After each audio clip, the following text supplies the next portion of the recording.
Hi YouTube, I am getting ready for my Colorado trip. I take like every year a trip up to Colorado at least once or twice a year to go four-wheeling for about a week. It's a really fun adventure for me. I've been doing it since like 2001 or something like that. And I used to live up in Colorado in the 90s, and I go to Moab and other places too. I haven't been in Moab in a really long time though. And I like having an off-roading vehicle around to do stuff with. So I have my Humvee and my Jeep, and both of them serve the purpose fairly well. This has lockers front and rear. It has an Atlas transfer case, has an LS1, has a 4L60E transmission. This is basically a completely stock Humvee with the cut fenders and 40-inch tires. This one has 38s. They both work really well, except they have a bunch of problems. And one of the problems is I didn't really want to trailer it this year. Last year I trailered that one. In the past, that's made the trip up there like 15 times on its own power, because I used to live up there, and probably about 10 times on a trailer. But whatever I take this year, I'd really like to just drive up without a trailer and have fun. That might be kind of asking too much, and maybe just to make it easier on myself, I should take a trailer and a truck, because then at least if I break or something, I have something to go rescue them with. So maybe I'll just go do that. One of my problems is I have a really big trailer. I have a huge enclosed like triple axle, and one, those won't fit in it. Two, you can't take that thing to the trailheads. So I would need to go get a small trailer again because I don't have an open trailer. And then you have the added problem that both of these vehicles are literally too wide for freaking trailers. So you have to get a giant flatbed, which is really expensive. So it's kind of easier just to drive them up and have fun, and if they break, leave them and fly back and forth and all that stuff. This thing's problems are it doesn't have lockers. It doesn't exactly seal the cabin. It has a 3-speed transmission, so it doesn't really drive that fast. This thing does have lockers and all that stuff, but it's less stable on the highway. It'll drive about 70 miles an hour, okay, but doesn't have great brakes, and if you had to like make a very fast lane change, you might die. This one also has no top and doors right now, so I need to secure some top and doors because you can't even drive through a puddle right now. It makes it a complete disaster.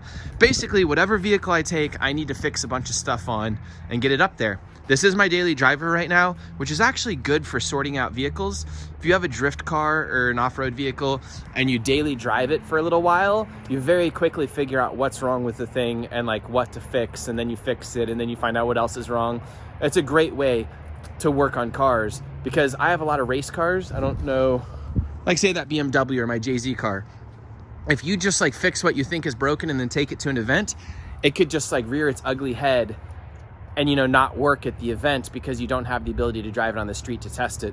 We have a dyno here, so we can toss them on the dyno and rip them on the dyno, but it's not the same, and these drift cars and off-road vehicles break all the time. So if I wanted to take this thing to Colorado the entire way, I'll show you the problems real quickly. Besides the gearing, is it's actually not that uncomfortable, except it is super loud.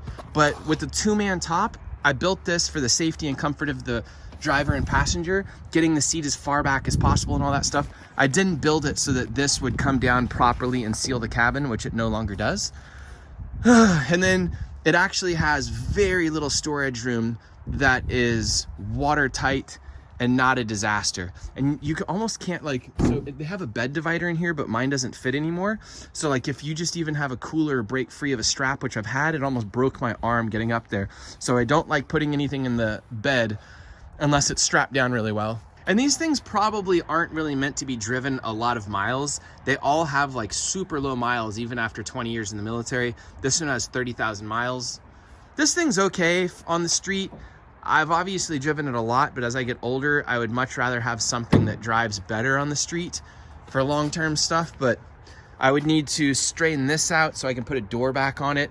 This is bent really badly, but I can fix that. Some things like this to get it to seal up, fix a bunch of things like the windshield, put a top on it. I did order a best top, so it's gonna have a top on it.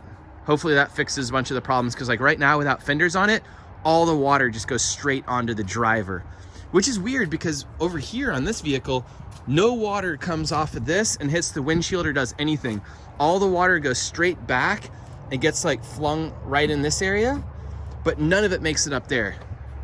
And on this thing, if you go through one drop of water, you're getting it in the back of the head, you're getting it in just like all over your face. It's a disaster. I guess this is probably the best one to take. This is way more fun off-road This is a good off-road vehicle and I enjoy it, but this thing is like, you can flip it over, you can't really do damage to it because the sides of it are steel. This thing is aluminum, so you have to be very careful with the bottom unless I build rock sliders and stuff, which I totally could, but that's again, one more thing I need to build. This thing needs at least one locker, rock sliders and all that junk. This thing has a Detroit front and rear and then unlockable hubs. So it's possible to run a full locker in the front, and if you can't turn, just unlock a hub and kind of three-wheel it around. This thing, I can't put a Detroit in the front because it'll probably break everything when I'm trying to steer because it's all-wheel drive. And then there's no unlocking hubs. Anyways, things to think about. I thought about just going and grabbing another Land Cruiser, but then like a Land Cruiser is not gonna be nearly as competent off-road as either of those, but it's way, way better on the street. just problems. And I've had about maybe 10 Land Cruisers, and I actually sold my last one and used the money to buy this, and it was a really good purchase. I enjoy it. It's just not that great on the street for long distances.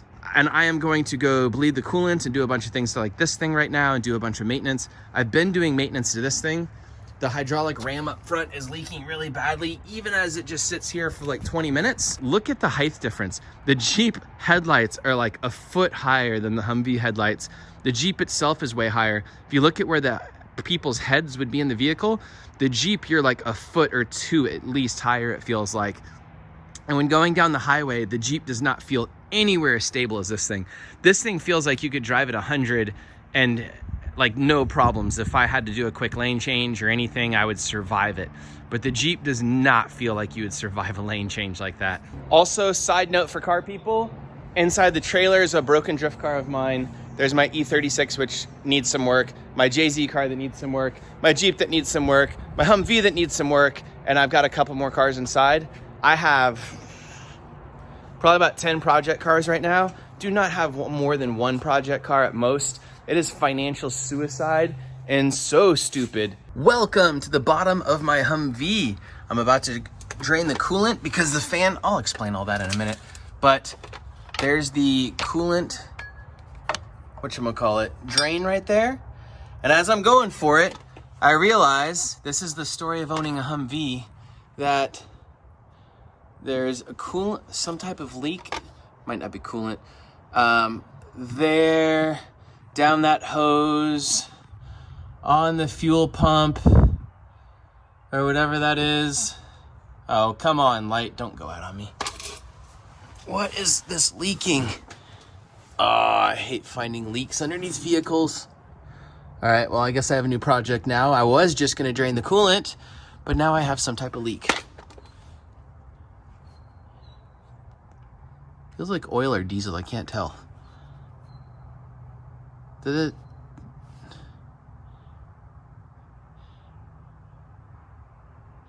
I don't know, I'm not gonna taste it though. Oh no, more leak stuff. Oh, that's weird. It doesn't look like it's a leak right there in the camera, but it's like definitely a leak. I think. I can't really tell, I think so. Can't tell what's leaking on this thing. A wise man once said though, if it's leaking, it still has fluid in it, which is good. Oh my God, I have good and bad news. This light still needs the thing. Look at this. It's the O-ring and the caliper, I think. Damn.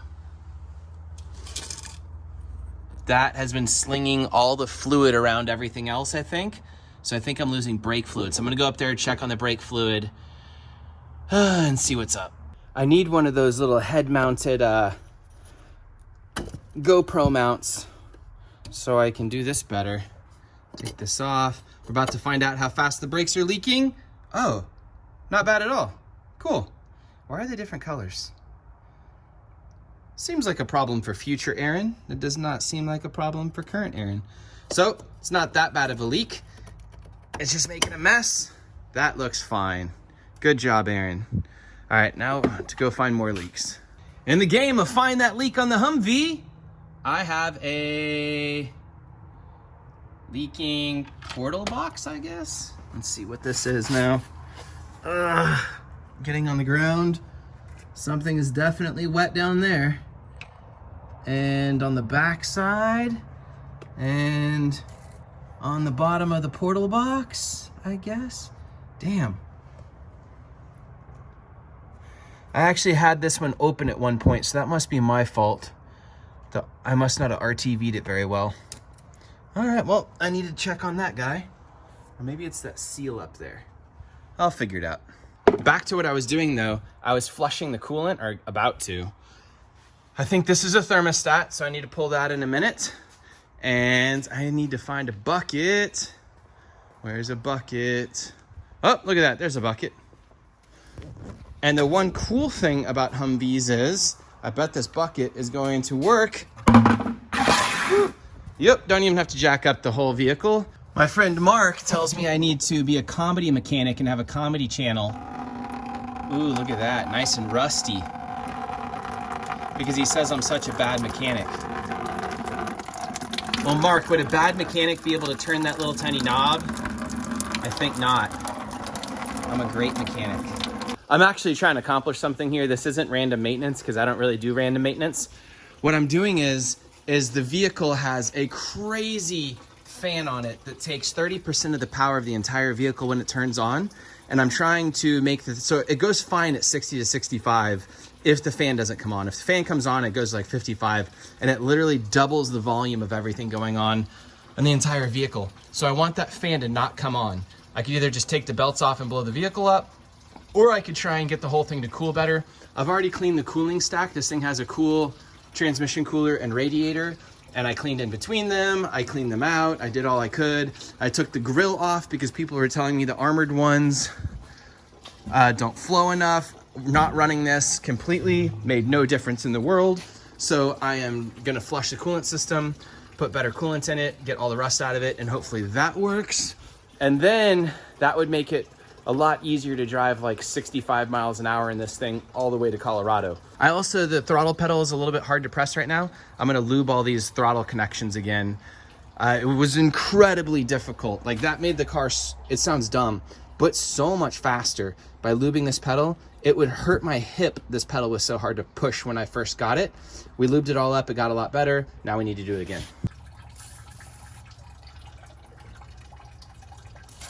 Ninja spray. Do do do do do do. Oh, that feels like 10 times better. That's amazing. That's good stuff. I like how straight it sprays. I'm looking around the engine bay at stuff, and look at this. I'm not quite sure what this wire goes to.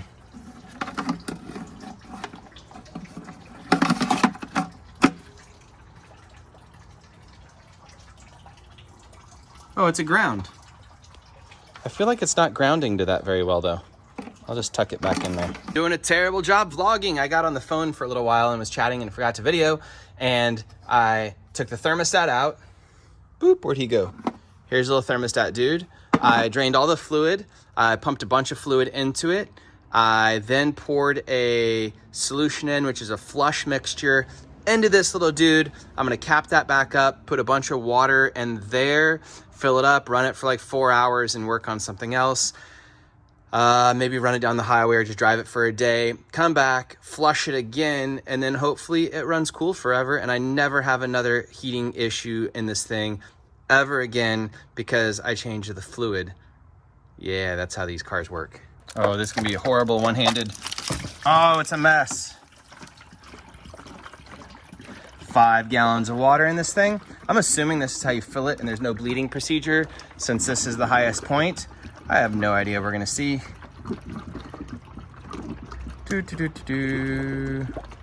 I'm walking over to the sink. These are each a gallon. I fill it up. Now there's probably a bunch of minerals and stuff in this water. Our water in Texas is pretty hard, mineral stuff. So I am going to use it for the flush only and hopefully it doesn't screw things up. And then I'll put distilled water and coolant in it when I'm done. So now I'm messing with the alternator, is vibrating a bunch at idle. Not quite sure what's going on. As I rev it up and I'm sitting inside, I can not read that when it's at idle, and then I can read it, meaning it's vibrating and then it's like smoothing out as it moves. The engine's rock solid. but there's a lot of like stuff over here. I tightened the belt really tight. Since there's 2 of them, I figured it has to be super tight. This all had been off previously and it's vibrating a little bit. I'm gonna check all the mounting positions and see if there's anything loose and if I can make this thing better and just keep working. Welcome everybody to a hot Texas day. So as I said in previous episodes, or maybe not, I don't know what I ever posted, I have been trying to make my vehicles more street worthy, the Jeep and the Humvee, and I've been doing little steps like fixing things, making it run cooler, doing maintenance I needed to do. And I think the biggest step for the Jeep here, let me show you. I swapped over to a much more modern beadlock and tire combo, which rides down the highway way better than the old Swampers did. I just took the ram off of the front because it was leaking and making a mess. Pretty self-explanatory. It's a steering ram that attaches to the tie rod or drag link or whatever you want to call it, the big bar that goes across. It attaches to the diff, goes over, attaches to that link right there. I just took that off and took the lines off to take it to go get rebuilt because I had a leaky seal. So the vehicle's leaking and stuff. I do need to still change out the seats. I went and got some, put them in, and they didn't quite fit right. I would have had to cut the mounts off of the cage. The seats are mounted to the cage, so if I ever had a really bad rollover, the Jeep would disintegrate and maybe I would be safe in there. I have no idea. But these are still pretty comfortable. They just look really bad. So I'll replace those in a while. I was going for the other things that needed to be done. And one of the really big things is it's great when you're just like, the weather's beautiful, everything's perfect, there's not a puddle on the ground, everything is just like ideal. But the second there's a puddle on the ground, the tires stick completely outside of the Jeep and just you get soaked. I mean, like if there's the tiniest puddle, you get soaked as a driver. I'm gonna put doors on it and a top and transform it into something much more comfortable. I am gonna have heat in it eventually again. It is never gonna have air conditioning again. I did just go test drive a Rubicon the other day and I was thinking, maybe I should get something way more comfortable. I can drive it long distances, not trailer it. Because the plan was to drive this to Utah and Colorado shortly, but I think the plan is gonna modify and it's gonna be to drive it around once I'm up there. I don't know, I might drop it an inch or two as well. It's kind of a pain though to drop it. So anyways, back to the story. We're putting on a best top today. And let's go look at it. I have laid out, I'm trying to keep all the pieces super clean. I have one of their kits. Aaron overlaid the type of kit on top of this. It comes with all the hardware to mount it. It comes with doors, tops, and bottoms. And I have everything trying to keep it off the ground because the shop is kind of dirty right here because things explode on the dyno. I am trying to keep everything as clean as possible until it makes it onto the Jeep, and then I'll roll it over and we'll see how that works. So far, I've been mounting up some stuff. You need super basic tools for this. The only real thing I have is a socket and this little guy, a screwdriver, and one little Allen key, and everything's going together. So far, on the door side, I'm installing the door handles. Super simple, has instructions. You don't need me to tell you how to do it. If you can turn a Phillips, you can put this on. Doors are 2-piece, so I can run just the soft door bottom and the top. And then I have all new hardware to replace the old hardware, which is nice. Top's over there. Some of the problems I'm gonna run into, because this looks like the easiest install ever to do this. Because I was running a top previous to this too. So I have all the rails already on here, top and stuff like that. The problem is I've rolled this thing a few times, and if you look at this no longer lines up at all. So I'm gonna have to figure that out. I could either bend the door, which is probably a terrible idea, or go hit this with a sledgehammer or something. I think my plan is to put a rod in this and pull with a, I don't know what to pull with, maybe a winch or like a come along, very carefully, but it's gonna have to be a really controlled pull. I think that's gonna be the hardest part of the install. So I'm gonna go grab one of those doors and see if it goes on, and hopefully it doesn't make too much of a mess. But the whole concept here is just making your vehicle better for weather and everything else and more enjoyable. Because my Jeep over the years has kind of got not enjoyable at all on the street sometimes. And this is how well the door fits right now. It's about a lot off. So I need to modify my vehicle to fit a perfect door since my vehicle is not perfect. All right, Time to go get my Humvee out or something to pull on. It'd be nice if this just snuggled down in there. And since it was a soft door, it bent a little bit. I think that's asking a lot. I have no idea what I'm doing.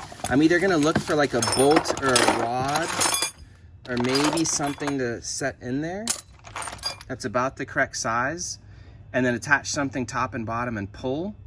Or maybe I could find a really long rod and jam it in there that's like a foot or two long, which I probably won't be able to find, and bend it with leverage. That might be really nice. So I've jammed everything in there that would work, and it bends everything because everything's too small. So next step is I'm gonna have to maybe put something down there and hit it, or up here. Not quite sure, but I'll figure it out. I'm gonna hit it with something probably. Hopefully I don't break that brand new windshield. So basically I have a screwdriver in there. I've done a ton of different things. Best thing is having the screwdriver up and whacking this thing with a sledge. I have had the door on there. I took the striker off. Just doing a bunch of little things, getting it ready. Just massaging the Jeep until it all fits. That's getting pretty close at angle. Okay, I have the door on. And my first problem is I peeled my windshield back a bit. So with the door closed, the windshield has that big of a gap. Oh man, this is gonna be tough. So if you look at that over there, there's a way different gap between that side of the cage and the cage over here. So I guess I don't know what I'm doing. I just put a windshield in too. It's a brand new windshield. I guess I'm gonna try and pull that back. This is going to be a big project. Oh, we are slowly making progress. I have beat this stuff as much as I could. I need to figure out a way. I've been slamming this huge beam into right here on the hinge area, trying to bend all this back. This is a little bit mangled right there. I was trying to push this in and get that all in. I don't want to beat on this too much up here, but I had a plan of maybe if I could somehow secure something to it, just pulling it back with a come along or a ratchet strap or something. Not sure how to do that because I don't have anything great to hold on to other than these two bolts right there, which I could space off and run something through there. I don't know about that so much. Those are pretty big bolts though. This is slowly coming together. I got this straight enough to get this through. I've put a bunch of adjustment in there, so it's not quite on here. And all that's on purpose to get all this to line up and just slowly moving stuff around. I'm pretty sure the other side's gonna be very little effort, but this side's a lot of effort because I've damaged the Jeep and stuff. I have these guys unhooked there so I can move this around. If you're not familiar with Jeeps, these little bolts here, boop, so I can move the windshield. Doesn't really seem to be helping too much though. And I keep moving along. Really wish I had a tripod today, but I don't. But my plan is I hooked this up here and using all this to pull, and I'm now gonna pull with a ratchet strap, and we're gonna see how well this works. I'll give you an update in a minute. There's good news and there's bad news. The door is now lined up with the windshield. Everything is great.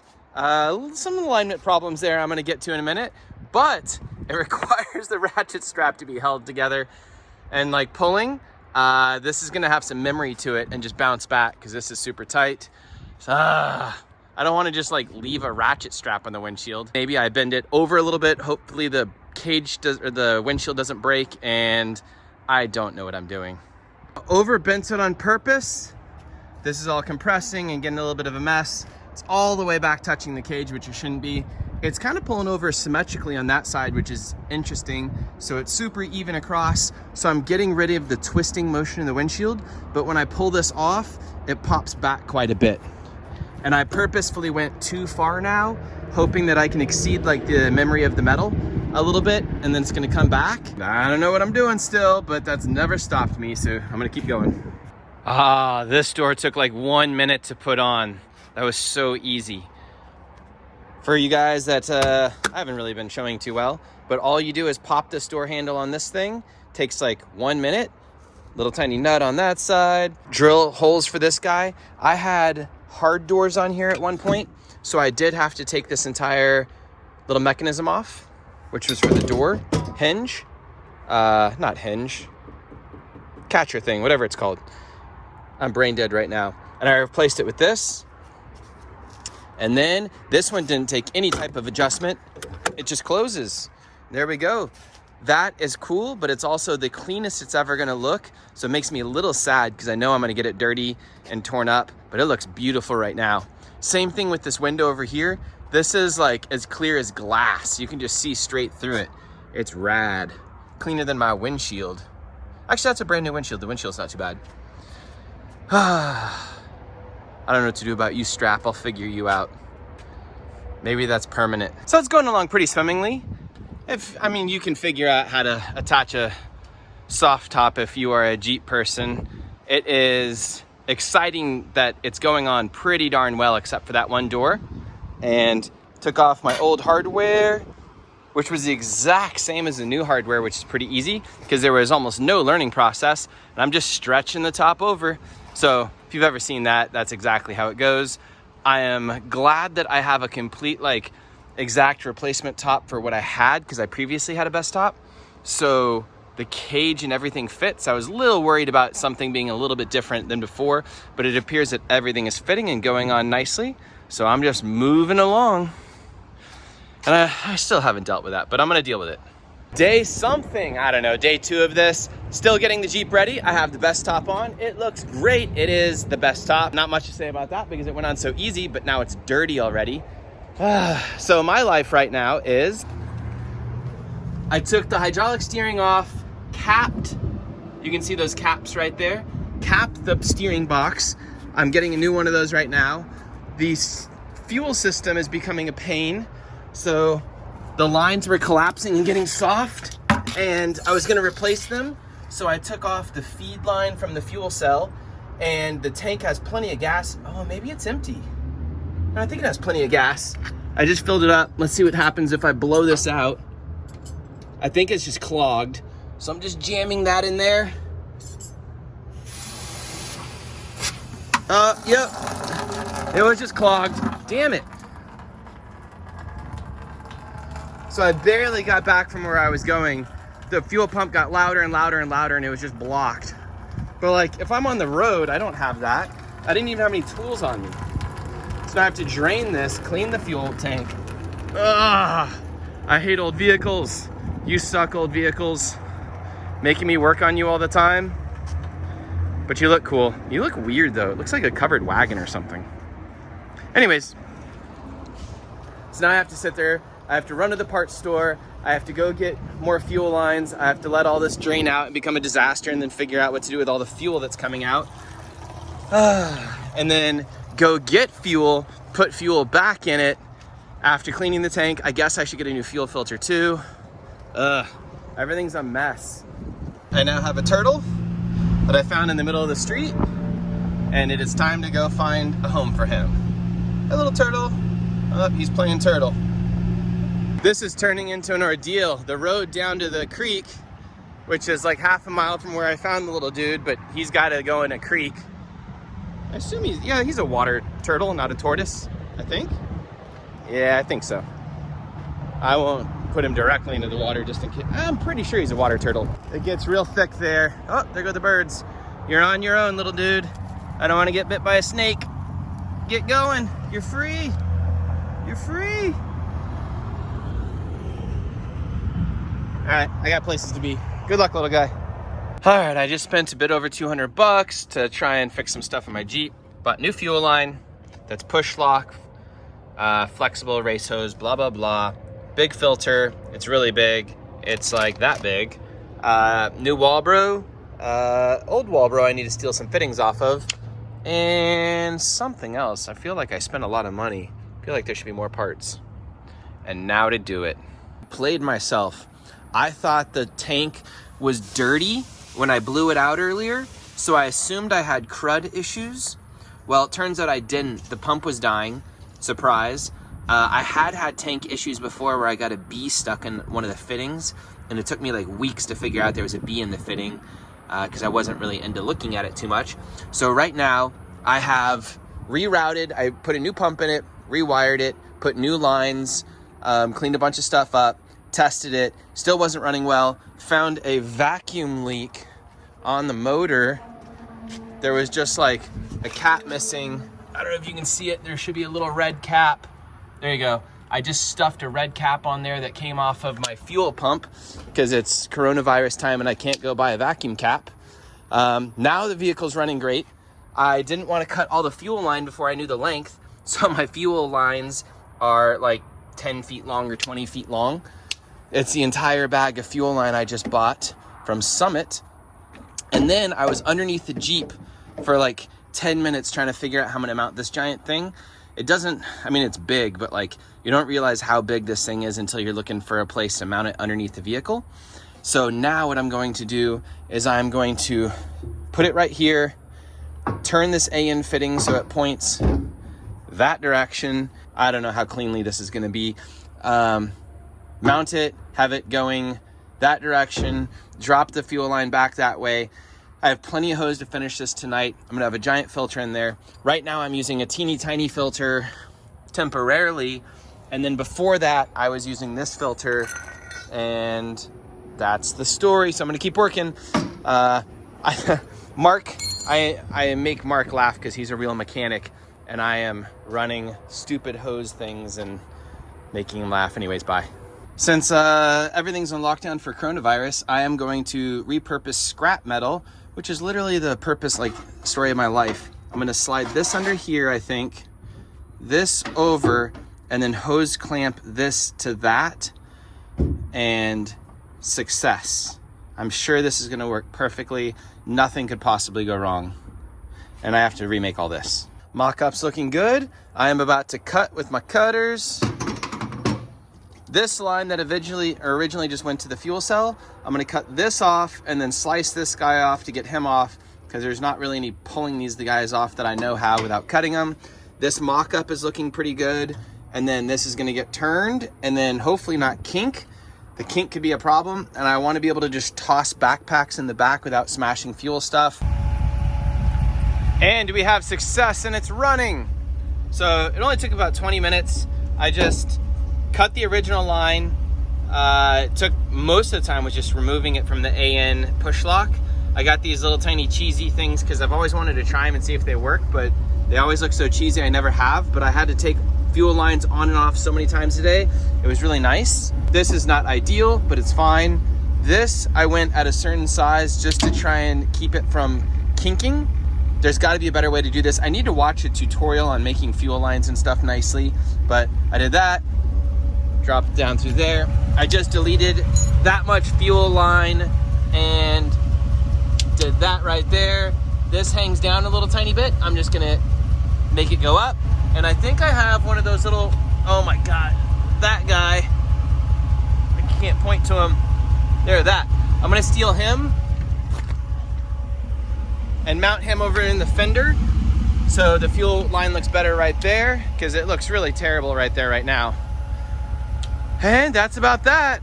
It's working. Got to go put a steering thingy on it. Oh, look at this. I need to take this down because that looks super ghetto. But I got it really close. It was closer earlier. I guess it back. Oh, I didn't hook the steering wheel or windshield down. That's why. These are completely loose. I need to tighten all these up. Okay, there we go. Keep working. The Jeep's it was running great and now it's running crappy again.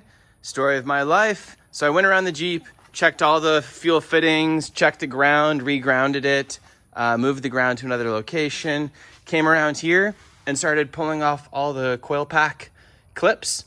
So I pulled them all. All of them made no difference except these two. This one makes no difference at all, and that one almost makes no difference. So I'm gonna pull the spark plug. There's an injector and a spark plug, and that's probably about it. That can be the problem for what I'm doing. So now I'm just gonna get in there and burn the crap out of myself and pull that out, check the spark plug. I guess I can check the wire as well. And then I guess I'll check the injector, but I don't wanna check the injector, so hopefully it's not that. Here's a second dirty, gross one I pulled out. Now I would really like to go down to the parts store and just pick up new plugs, Come on, focus. But it's coronavirus time and everything's on lockdown, so I can't, so I have to clean them if I want this thing to run better. So I'm gonna clean them right now. I'm gonna hit with a little bit of brake cleaner, then sandpaper, and then brake cleaner, and that's my plan. I don't know what I'm doing. Turned out pretty good. I don't know if it actually helps to clean them or what, versus getting new ones. I always just get new ones. This is interesting to try something new. I finished cleaning the 6 out of 8 that were the easiest to get to, which is, yeah, that's not so bad. And let's see here, the moment of truth, starting it up. Come on. That's way longer than it normally takes. Come on.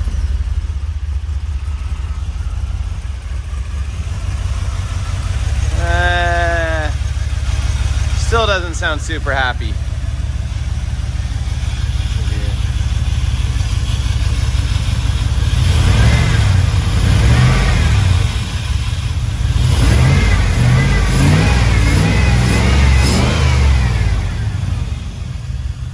I think that's the best it's gonna get until I go actually change the plugs. My progress so far has been, sorry I'm not showing you everything. I had this awful shift. Oh wait, one, it's running again thanks to Ethan at Trackstar. We completely foobarred the 270cc injectors. I can show them to you. I think I have them over here on the floor. Let me get a handful of them. They were really gross and they weren't flowing at all. And the thing was missing on like 5 cylinders. Put new ones in there, so I had to pull the fuel rails. Ethan made new little plug adapter things. Well, I just cut the wires and rewired them. Did some other things. The fuel in the tank killed it, so I got it down most of the way. And I still had like a gallon or 2 in it. And then I filled it back up trying to dilute it. And now I'm pumping it back out again on the back of my fuel cell. I just took the fuel return off while I'm running it and filling up this tank. And then tonight, let me go, I think there's enough light. I installed a new shifter here and a better location. Before, when I was strapped in with my harnesses, I couldn't reach it way up there. I put it right where I can reach it, where I don't have to like fiddle around with it at all. I got the Atlas transmission or transfer case working again by lubing a bunch of stuff. Let me show you. I don't want this to overflow, but we still have time. I took out all the old shifter stuff. I had to align it all. Here's that really crappy one. You can see it just wasn't working, and this B&N is not like, I hate the ratchet style. It just really sucks. So I just installed, this piece was horrible to put in, but it's a Winters piece. New linkage, all that stuff, new cable. I had to take the skid plate off. Quantumaya made me a rad new skid plate, which I'm balancing over here, which is super dirty now. It's super heavy, so I have it on a jack. And just going over one thing at a time, fixing everything, because it wouldn't go into 4-wheel drive. The front end wasn't working. My new top is all muddy. This is probably about time to take off.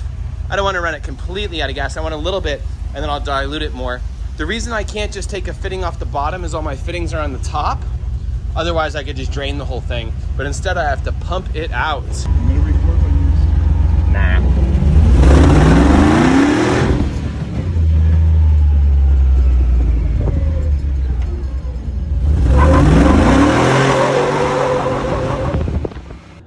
Okay, I'm at home now in my Drift Week shirt, and I'm just gonna explain you out of this video because the whole process was so miserable and confusing and it was awful. But basically, I didn't film much for 2 days of working on the Jeep because this is so confusing.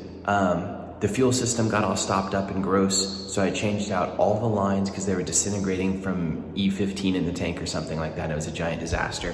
So then I replaced all the lines, the fuel pump, the fuel filter, because the fuel pump died because it got super duper loud.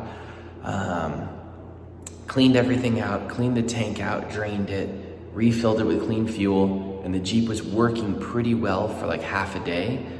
And then the injectors got clogged. So then I took the injectors off, tried to clean them. It got a little bit better, but then it got worse. So then I swapped the injectors from the 270cc, like stock ones, whatever they were that I had in there, to 44, 42 pound, whatever the LS3 ones are, I think. The LS3 ones then ran well for about a day, and then it just started running worse and worse. And the video you saw just a second ago of like all the fuel shooting out, we messed with that for literally like 2 days. So I backflowed all the injectors again. I put them back in the rail. I cleaned the rails like 4 times. I kept finding like little particulates of black rubber, itty bitty ones, in the injectors when I backflow them. So I kept thinking it was the injector problems. 2 of the injectors on the middle 2 cylinders in the passenger bank just kept flooding out the cylinders, and they were sticking open.